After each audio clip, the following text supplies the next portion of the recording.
Millycent, you are a businesswoman, right? Could you please tell us, what is an entrepreneur? What is entrepreneurship? Who qualifies to be called an entrepreneur? Thank you so much, Refile.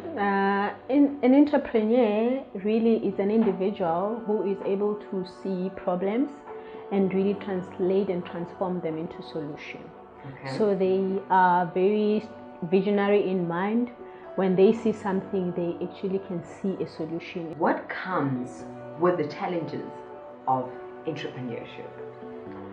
Entrepreneurship is exciting, and it's something that in this age that we are in, it's very much a need, right? Okay. But in that form, in that sense, it comes with its own challenges. So as an entrepreneur, you really get to experience those challenges. All right. So then I would say the challenges that comes is really communicating your value. Remember, you're an entrepreneur, you look at something, you see solution. But then there's a process then that comes after to say we need to communicate this to the outside world. Your outside world really means the stakeholders that get involved. So then communicating it can really be such a challenge at some point in time that you see this and you're like, we can do this, but then the whole inside out, now you need to take it from yourself and communicate it and get investors, get team members, get the business model running. So that, I think, for me, it becomes a major challenge to communicate what you see and bring it out there. So then you need to really be a strategic entrepreneur to say that as much as I say solution, how do we then communicate it that it will yield value and make money from the vision. So now, would you advise anybody to leave their 9-to-5 job and pursue entrepreneurship on a full-time basis? Yeah. Definitely, I definitely left my 9-to-5 job. I am really grateful I did that. But honestly, it is a journey to get to a point where you're saying, I'm leaving my 9-to-5 job. Because really the purpose of 9-to-5 job is income, right? So you definitely want to get to a point where you realize that your value as an entrepreneur will be able to attract income. So then you need to work on yourself, work on your mindset, work on your value, work on the solution that you want to bring to the world. So that when you jump off, you know that it is a package in a sense that it will attract people to buy into it and then generate income. So take time to develop your solution, which is your entrepreneurial spirit, your mindset, and your resilience, so that when you move out, you definitely know and you can project that this might not yield income now, but it's definitely, and I'm sure that it will yield income. Then that's what will save you when you've moved from 9-to-5. But at some point, you cannot serve two masters.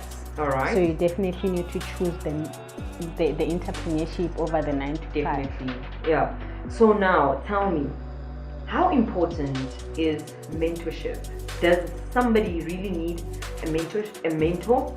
If you believe so, then why?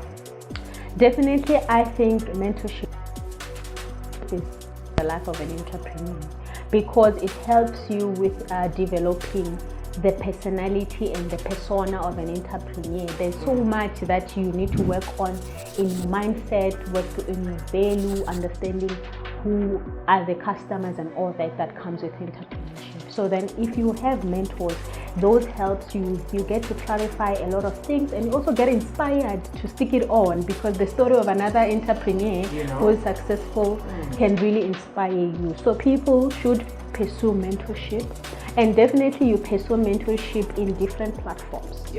Like we pursue education, definitely we go to universities, we get to colleges, we do trainings. So it's the same pursuit in terms of you pursue different types of mentors.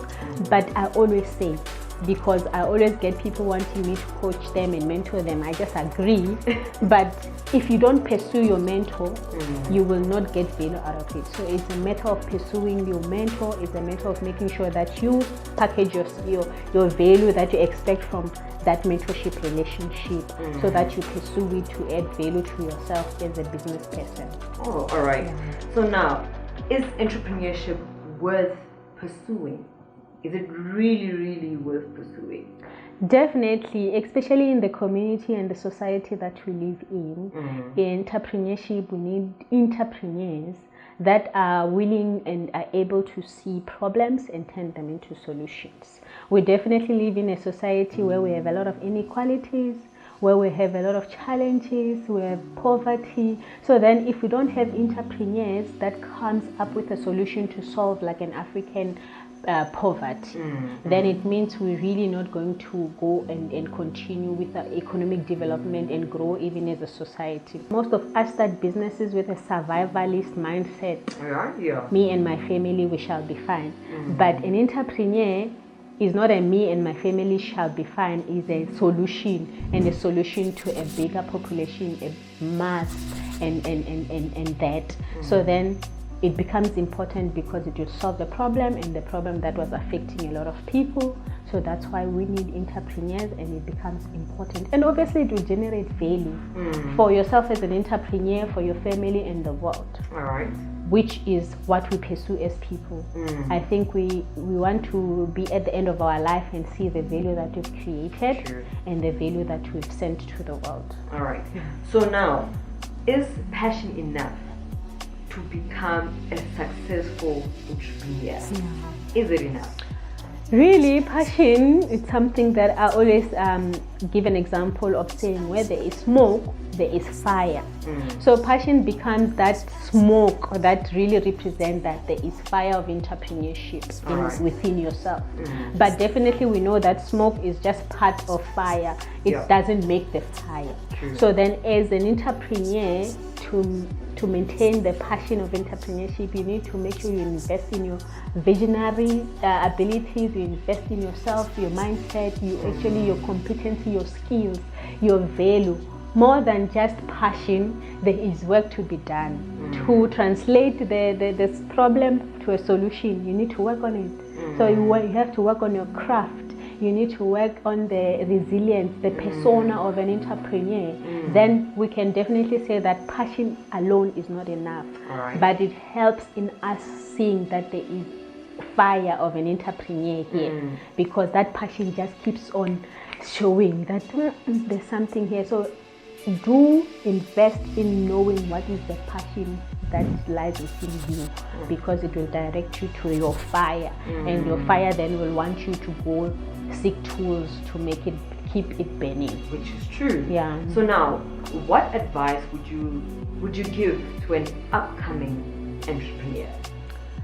Definitely, I get a lot of advices, and I would actually say believe in your dream and work harder, smarter, and definitely keep on the work daily for that entrepreneur that you are, because we need you in the There you go, ladies and gentlemen. That was Millycent Mashele. She clarified that mentorship is very important. By all means, pursue it. You don't need to have a warm body.